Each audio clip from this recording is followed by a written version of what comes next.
The final date of debate of the 80th United Nations General Assembly is underway. The event has been marked by calls for multilateralism in order to achieve world peace. In the humanitarian flotilla govt Sumud in Ecuador, President Daniel Noboa increases the number of militarized zones in the country in response to the 8th day of the national strike.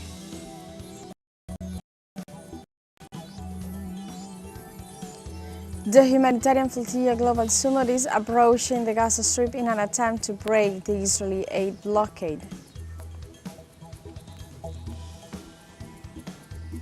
Hello and welcome to From the South. I'm Alejandra Garcia from teleSUR Studios in Havana, Cuba. We begin with the news.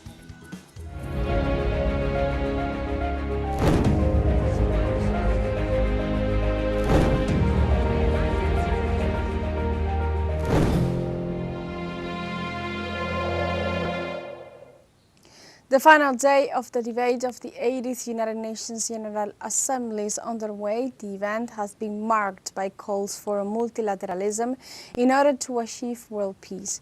World leaders have been meeting for several days at the United Nations headquarters in New York to discuss the urgent need for reform of the organization so that it can deal with the problems that threaten human rights worldwide.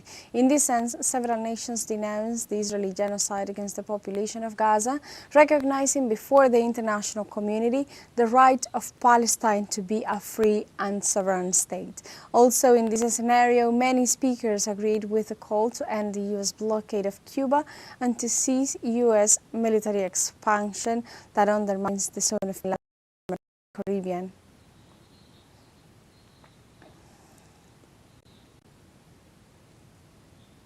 In this context, the Secretary of State for Foreign Affairs and International Cooperation of Honduras, Javier Soto, called for international solidarity to achieve world peace and reiterated Honduras' recognition of the Palestinian state.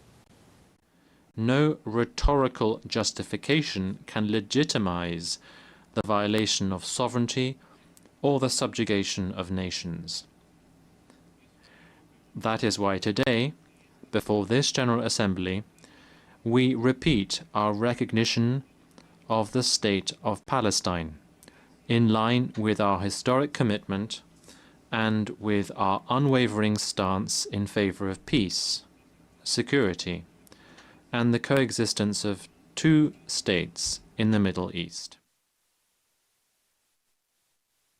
The representative of Honduras also condemned the blockade against Cuba and the military interference in Latin America and the Caribbean.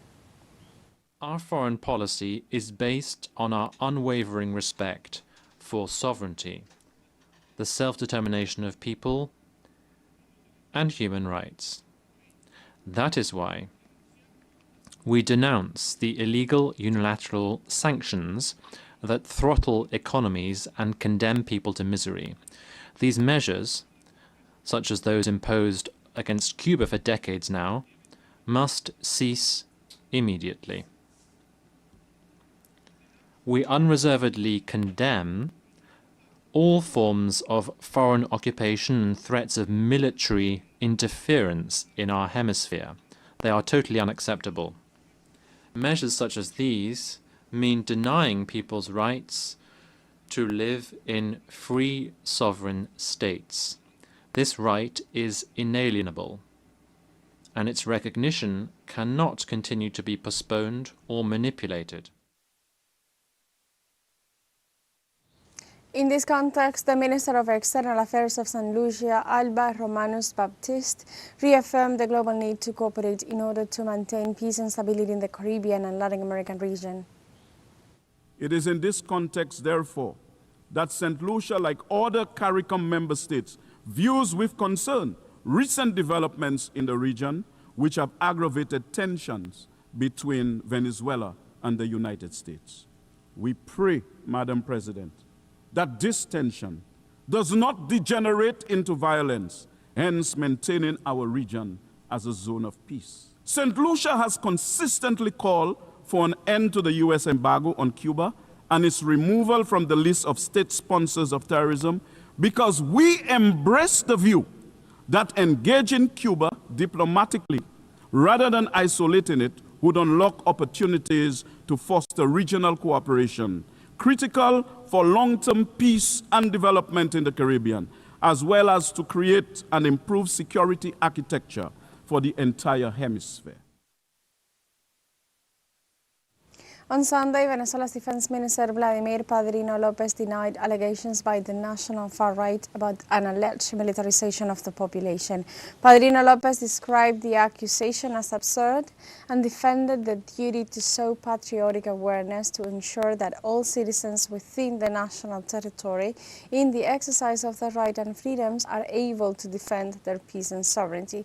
He also recalled the context of permanent threat that Venezuela is experiencing precisely due to operations orchestrated by national extremist groups and their allies in Latin America and the United States, which have cost innocent human lives.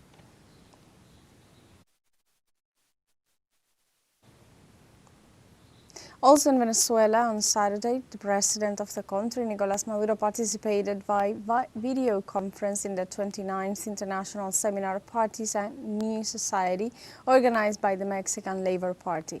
President Maduro began his speech with a heartfelt welcome and thanked those present for their support of the Venezuelan cause. The president emphasized the importance of exposing the reality of his country in the face of the siege of U.S. imperialism. He denounced the aggressions and the attempt to plunder Venezuelan resources, calling for unity in the struggle for sovereignty and political stability in Latin America and the Caribbean. The Venezuelan head of state also emphasized that the region deserves shared prosperity free from tutelage and threats. Larga, profunda, intensa la historia que hemos vivido. The history we have lived through is long, deep, and intense, and at its center has been a dispute, the dispute over a nationalist, Latin Americanist, democratic, popular, alternative to capitalism, to exploitation, to subordination, and dependency, and the determination of the United States empire is to impose on us a model that was always called neo-colonial, and now purports to be a directly colonial model to subjugate us, enslave us, bring about a change of regime, and steal our oil, gas, mineral, and gold wealth, land, water, etc., and to try to destroy, from the roots up, the project of Bolivar, the idea of Bolivar, the historical example that we carry in our blood, as the heritage of the Venezuelan people, which is the project of continental emancipation. Como patrimonio del pueblo de Venezuela, que es el proyecto de emancipación continental. And now we have a short break coming up. First, remember, you can join us on TikTok at teleSUR English, where you'll find news in different formats, news updates, and more. We'll be right back. Stay with us.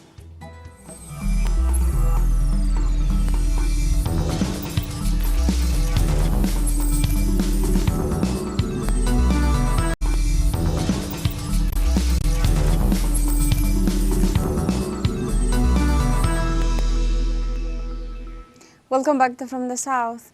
In Ecuador, President Daniel Noboa increases the number of militarized zones in the country in response to the 8th day of the national strike. The Confederation of Indigenous Nationalities of Ecuador, CONAIE, has condemned the enforcement and described it as an ongoing massacre. The organization also denounced President Noboa's desperate attempt at repression following the murder of communal leader Efraín Fueres by security forces, which has been called a state crime against indigenous leaders. According to official records, the actions of state police agencies have resulted in a total of 48 injured, 100 arrests, and 109 complaints of human rights violations. On Sunday, the members of the Association of Directors and Screenwriters of Ecuador expressed their energetic rejection to the violence perpetrated by the government of Daniel Noboa against peaceful protest that has left tragic results, including the murder of a community member and several wounded. In this context, filmmakers called on the government and the armed forces to respect international laws and treaties. They also urged to continue documenting the events in the streets in a context where signal blockades have been reported in the city of Otavalo, limiting communication and the possibility of reporting on the situation.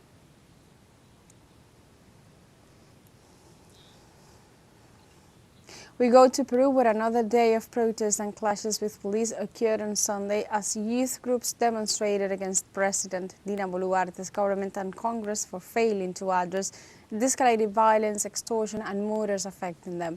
Hundreds of protesters from youth organizations confronted police near Congress in central Lima at night. Uniformed officials armed with shields and helmets used tear gas to repel them, pushing the crowd back to San Martin Square. For the second consecutive night, the youth attempted to remove metal fences and barriers protecting the Congress building. They demand accountability from the Boluarte administration regarding corruption and reject its economic and social policies.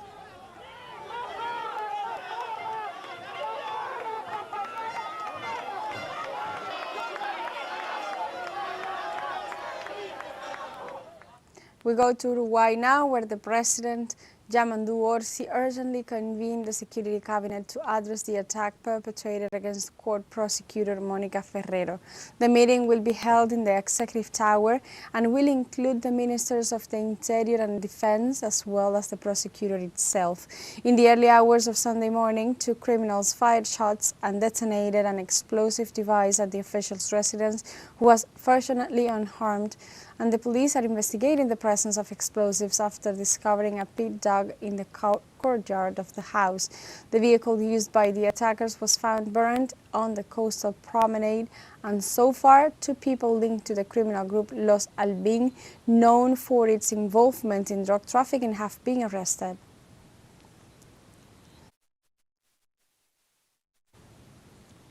Another topic, in Mexico, corn is constitutionally considered an element of national identity, which is why since last March the planting of genetically modified corn has been prohibited in the country.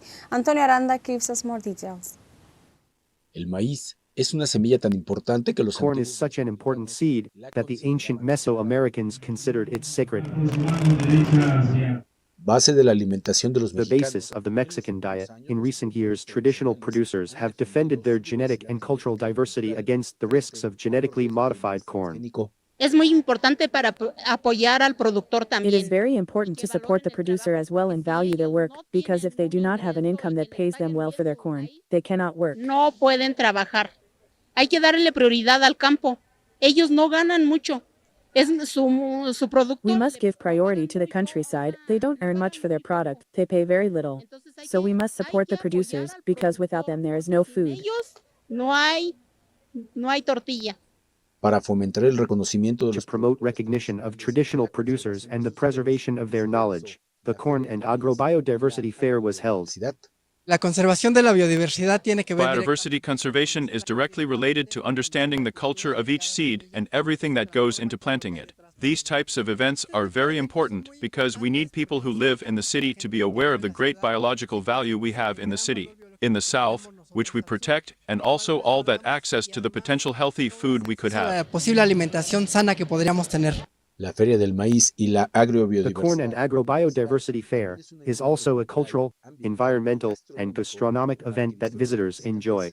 ¿Aún sigue siendo México un país? Mexico is still a country that lives with inequality, and people who still depend on the countryside, so we see that we have to work on that, because we live off it. We continue to eat vegetables, raise livestock, and do everything else that has to do with the countryside. If we don't take care of it, where are we going to live? ¿Dónde vamos a vivir? Preservarlo porque es la fuente de We nuestra. must conserve it and preserve it because it is the source of our food.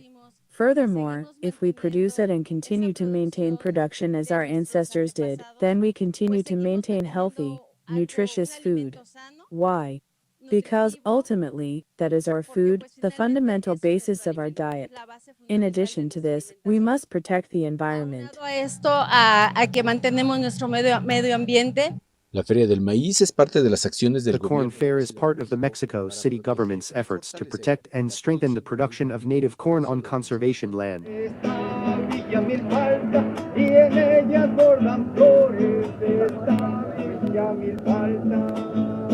Además, también se busca incrementar. In addition, the aim is to increase the production of this seed by 15% by the end of this year's growing season. Antonio Aranda, TeleSUR, Ciudad de México.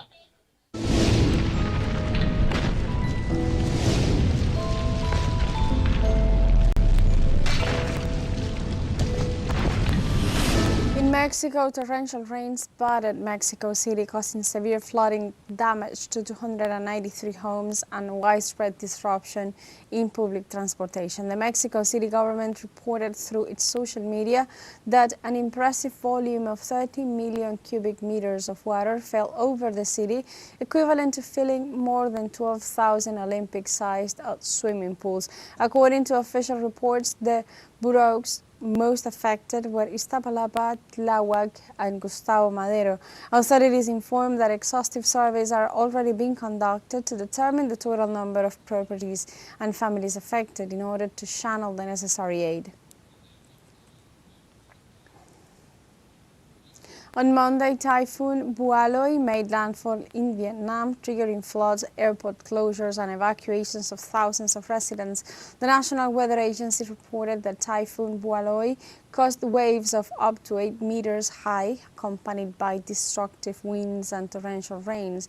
According to Vietnamese authorities, the typhoon has caused the death of at least 12 people, left 2 injured, and rescue teams are searching for 17 missing fishermen. In this scenario, many affected regions have remained without electricity and internet access, making it extremely difficult to accurately assess the damage and ongoing relief efforts. We have a second short break coming up. Before, we invite you to visit our Facebook page at teleSUR English. There you'll be able to watch our top stories, special live coverage, and much more. Follow our page and activate the notification button to stay up to date on the world's most recent events. Final short break. We'll be right back.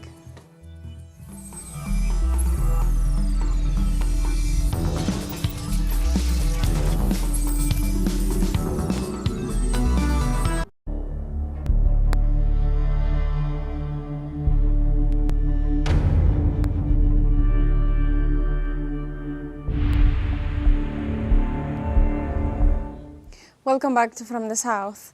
In Palestine, at least 50 people were killed by Israel in the Gaza Strip after its escalation of attacks in the last 24 hours. Authorities in the enclave also reported that around 184 Palestinians were injured after the latest days of bombings by Israel. They also affirmed that this attack has raised the number of people killed by Zionist forces since October 7, 2023 to more than 66,000 deaths, with more than also 168,000 injured, most of them women, children, and elderly people. They are once again calling on the international community to take action to stop the massacre and the humanitarian crisis.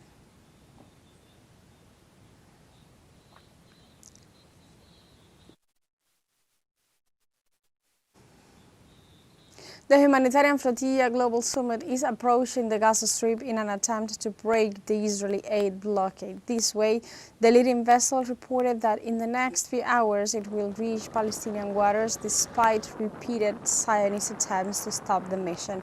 The flotilla is expected to arrive in the next 48 hours to provide food and other supplies to the victims of the Israeli siege in the Gaza Strip. In this context, flotilla members reiterated that it will not be intimidated by Tel Aviv and stated to be prepared for all the scenarios to be faced upon reaching the Palestinian enclave. Evet, bir tane burada. 2 tane var. Yani sabah The Yemeni armed forces announced that its Houthi units attacked several targets in Tel Aviv in response to Israel's genocidal crimes and escalation in Gaza. The strikes were confirmed by the armed forces official spokesman, Yahya Sareh, who stated that the operation carried out with a multi-warhead hypersonic ballistic missile forced thousands of Israeli settlers to flee to shelters. Moreover, the military also reported a parallel attack with 2 drones on targets in Elaid in the south of the occupied Palestine. In their statements, the Houthis reaffirmed their firm stance in support of the Palestinian people, vowing these actions will continue as long as the Zionist offensive and the blockade on Gaza persists.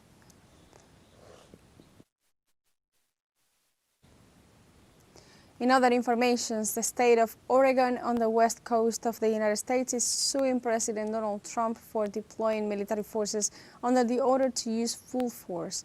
This way, State Attorney General Dan Rayfield initiated legal proceedings asserting that the president has exceeded his authority, while the policies of the Department of Homeland Security and also the Department of War have escalated tensions in the city of Portland.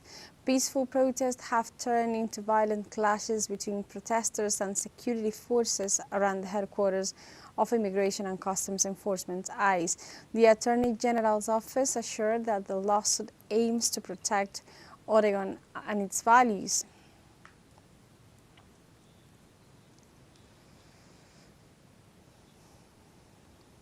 The U.S. Department of Homeland Security reported that at least 11 demonstrators were arrested in Chicago on Sunday during a protest against the anti-immigrant raids carried out by Immigration and Customs Enforcement, ICE. The demonstration was confronted with a large deployment of the ICE and Border Patrol agents.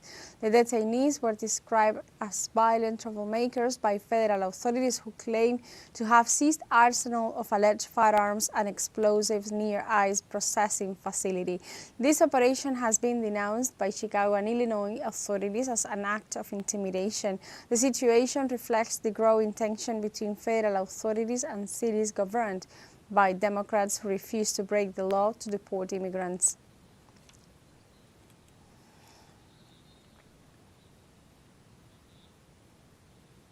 Changing of topic as well, on Monday in Russia, the governor of Moscow, Andrei Borovyov, reported the death of 2 civilians due to an Ukrainian drone attack. The air defense forces managed to destroy 4 unmanned aerial vehicles over the towns of Voskrensk and Kolomna in the Russian capital. In Voskresensk, a residential building caught fire due to the attack, killing 2 people, a 76-year-old woman and her 6-year-old grandson. This incident highlights the risk faced by residential areas in the region because of the escalation of cross-border attacks targeting civilians. And like this, we have come to the end of this news brief. Remember, you can find these and many other stories on our website at telesurenglish.net. Also join us on social media. We are on Facebook, X, Instagram, Telegram and TikTok as well. For Telesur English, I'm Alejandra Garcia. Thank you for watching.